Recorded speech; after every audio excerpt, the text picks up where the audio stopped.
19살 내 생일, 사람들의 머리 위에 숫자가 보이기 시작했다. 나는 0, 아빠도 0, 내 동생은 1, 엄마는 87. 도대체 뭘 의미하는 숫자일까? 처음 그 숫자를 봤을 때 나는 도저히 이해할 수 없었다. 내가 하지 않고 동생이 한 것, 아빠도 하지 않았지만 엄마는 많이 한 것. 도대체 뭐가 있지? 숫자가 뜨는 것도 생면부지의 사람들은 보이지 않는지 길거리 사람들의 숫자는 보이지 않았다. 친한 친구들은 보였다. 민수 0, 기태 0, 김다정 0, 선생님도 0. 친분에 따라 보이는 것 같은데 정확히 무슨 기준인진 잘 모르겠다. 반 친구들이라고 다 보이는 것도 아니었다. 그냥 보면 인사하는 정도로는 숫자가 보이지 않았다. 하지만 학교에서 0 외의 숫자는 보이지 않았다. 동아리에서도 학원에서도 마찬가지였다. 사진이나 영상으로는 숫자가 보이지 않아서 몇 번은 일부러 오랜만에 친구를 만났는데도 전부 0이었다. 내 주변에 0이 아닌 숫자는 엄마 그리고 동생 그 둘뿐이었다. 숫자의 의미를 생각해보다가 불건전한 생각에 미쳤지만 그건 아무래도 아닌 듯했다. 아빠도 0이었거니와 결혼해서 자식을 낳은 선생님도 0이었으니까 그럼 도대체 숫자가 의미하는 건 뭐란 말인가? 하지만 다가오는 육모 그리고 기말, 죄어오는 입시의 압박 때문에 더 깊게 생각할 수 없었다. 엄마나 동생의 숫자도 87과 1에서 더는 변하지 않았기에 어쩌면 이미 과거에 경험한 무언가일 수도 있겠다는 생각으로 넘겼다. 머리 위의 숫자도 좀채 바뀌질 않으니 점점 무뎌져서 그러려니 했다. 엄마와 동생을 빼면 누구를 만나도 0이었다. 숫자가 없는 애들에게 일부러 말도 붙여보고 친해졌는데 그래도 머리 위의 숫자는 0이었다. 나는 솔직하게 엄마나 동생에게 뭘 했냐고, 특히 엄마는 87번이나 한 게 뭐가 있냐고 묻고 싶었다. 하지만 그걸 어떻게 물어야 할지 모르겠고 그걸 어떻게 알았냐고 추궁했을 때도 마땅찮게 답할 말이 없었다. 그냥 동생에게 넌지시 너 뭐 했냐고 물어봤지만 친절한 욕설 말고는 내 정신 건강을 걱정해주는 것 외에 별 소득도 없었다. 2학기 수시 그리고 수능, 나는 숫자에 대해 점점 무감각해지다 못해 거의 안 보인다는 듯이 행동했다. 그냥 가벼운 병 같은 거라고, 환각 같은 거니까 나중에 약이라도 처방받으면 낫지 않을까 하는 그런 가벼운 마음도 품었다. 수능 전날은 부모님의 결혼기념일이었다. 두 분이 딱히 결혼기념일에 약속을 잡으시는 편은 아니었는데 그날은 유달리 이상했다. 엄마는 친구와의 약속이 있다고 가버렸고 동생도 친구랑 같이 놀러 갔다. 집에는 나와 아빠뿐이었다. 철우야, 그리고 결혼기념일답지 않게 아빠는 혼자서 계속 술을 마시고 계셨다. 나는 차마 술은 마실 수 없고 아빠의 술잔만 채워드리며 묵묵히 있었다. 아빠는 어딘가 불안해 보였고 슬퍼 보이기도 했다. 무언가 억눌린 채 사는 것 같았다. 그런 아빠의 모습은 처음이라서 나도 당황한 채 술만 따랐던 것 같았다. 사실 넌 입양아야. 네? 내 핏줄도 내 엄마 핏줄도 아니라고. 아빠는 그렇게 말하더니 술잔을 내려놓고 아예 벽나발을 불기 시작했다. 나는 무어라 답해야 할지 몰랐다. 아니라고 부정했던 불건전한 가능성이 다시 수면 위로 올랐다. 설마 그럴 리가. 아빠 사실 저도 말할 게 있어요.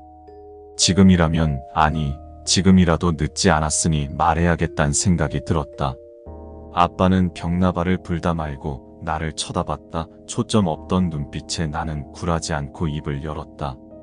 저 사실 제 생일 때부터 숫자가 보이기 시작했어요. 숫자? 네, 머리 위에 숫자요. 저 아빠는 0, 다른 사람들도 다 0. 아빠는 멈칫한다.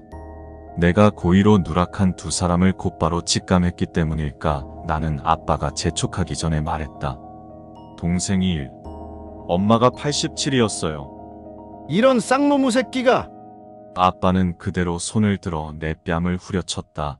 나는 그대로 식탁에서 쓰러져 바닥에 엎어졌다. 아픈 것보다 갑자기 격노한 아빠가 이해되지 않아 얼을 탔다. 어디 가서 그딴 소리 하지 마라. 하지만 아빠. 한 번만 더 내 앞에서 숫자 얘길 짓거리면, 아니, 엄마나 내 동생에게도 이 뻥끗했다간 호적을 파버릴 줄 알아. 아빠의 얼굴은 술 기운 때문인지 아니면 19년 내 인생에 찾아볼 수 없는 분노 때문인지 정말 시퍼렇게 변했다. 사람이 화가 너무 나면 새빨개지는 게 아니라 창백하게 질리기도 한다는 걸 나는 그날 깨달았다. 죄송해요. 죄송한 줄 알면 방에 들어가서 잠이나 자. 숫자 같은 거 얘기하지도 말고 정신병원에 집어넣기 전에. 나는 그대로 엉금엉금 기어가 내 방에 들어가 이불을 뒤집어 쓰고 누워 울 수밖에 없었다. 그마저도 소리가 새나가면 무어라 화낼지 몰라 베개에 얼굴을 파묻고 울었다. 그때까지도 나는 아빠가 왜 그렇게 격정적으로 반응했는지 알 수 없었다. 이해하기도 싫었다. 한편으로는 그런 아빠의 말처럼 내가 그냥 정신병에 걸린 거였으면 좋겠단 생각도 들었다. 엄마가 불륜하다니, 이제 고1이 될 동생이 벌써 다른 남자랑 몸을 섞다니 상상도 하기 싫었다. 하지만 나는 조금 더 현명하게 의심했어야 했다.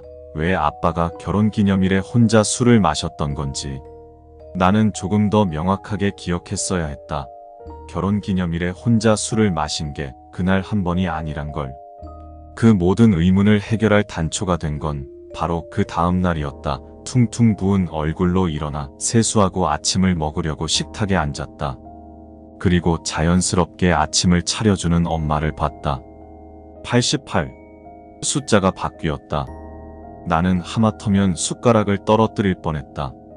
침착하게 다시 줍고 아무렇지 않은 척 밥을 먹었다. 그리고 등교 직전 아직 방에서 자고 있을 동생의 방문을 열었다. 이 숫자가 바뀌었다. 나는 도망치듯 집을 나왔다. 아파트 단지를 벗어날 쯤에야 나는 잠시 숨을 돌리며 뒤집힐 것 같은 속을 비웠다. 학생, 괜찮아. 갑자기 여기서 토를 하면 어떡해? 경비 아저씨가 급히 달려와 내 등을 두드려주며 괜찮냐고 물었다. 나는 경비 아저씨를 뿌리치고 달렸다.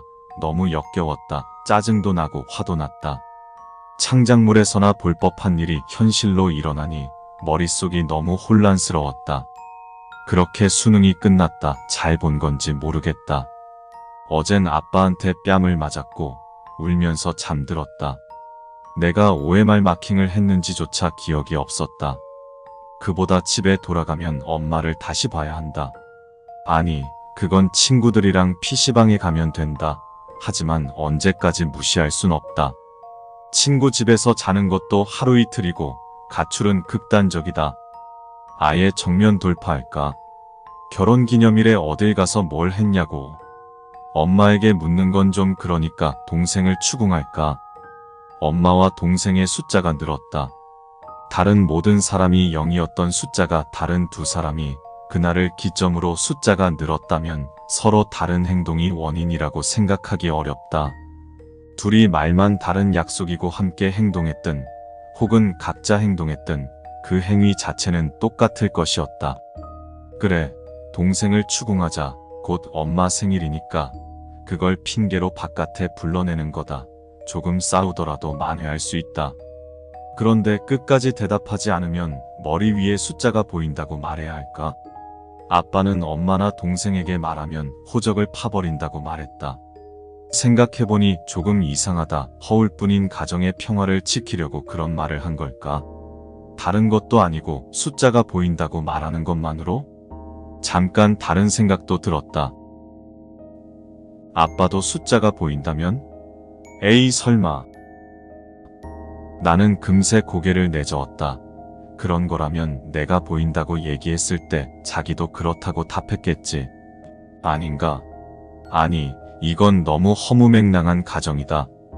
어쨌든 지금 내게 중요한 건 숫자의 의미를 밝혀내는 일이다. 동생에겐 문자를 넣었다. 읽긴 했는데 알겠단 대답이 돌아오질 않는다. 뭐 상관없다. 당장 급하게 알아내야 할 건 아니다. 영 아니다 싶으면 동생이 없을 때 동생 방을 뒤져서 알아내야지. PC방에서 저녁을 먹고 집에 돌아오니 동생은 친구네 집에서 자고 온다고 했다. 나는 그냥 이참에 바로 동생 방을 뒤져야겠다고 생각했다. 하지만 괜히 함부로 뒤졌다간 부모님이 의심할 수 있고 특히 아빠는 바로 눈치챌 수 있으니까 새벽에 두 분 모두 잠드셨을 때 해야겠다고 다짐했다. 어차피 PC방에서 자면서 계획하느라 새벽까지 버티는 거야 일도 아니었다. 새벽 3시 모두가 고요히 잠든 시간 나는 부모님이 깊이 주무시고 계신 걸 확인하고 동생 방에 들어갔다.